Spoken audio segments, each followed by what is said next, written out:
Viewers, आज का important word है इंटेंशन। इंटेंशन का क्या मतलब है, आइए सीखते हैं इस छोटी सी वीडियो में। व्यूअर्स, जो भी नए हो तो चैनल को जरूर सब्सक्राइब करें। इंटेंशन मीन्स शिद्दत, ज्यादती, अफजाइश, तंदी या उमक। आइए इस वर्ड को सेंटेंसेस में इस्तेमाल करते हैं। What was your intention in doing that?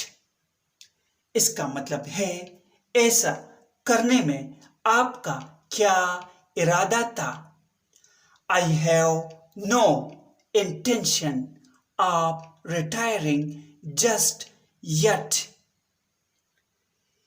इसका मतलब है मेरा अभी रिटायर होने का कोई इरादा नहीं है। Viewers, subscribe this channel to improve your English vocabulary in Urdu, Hindi.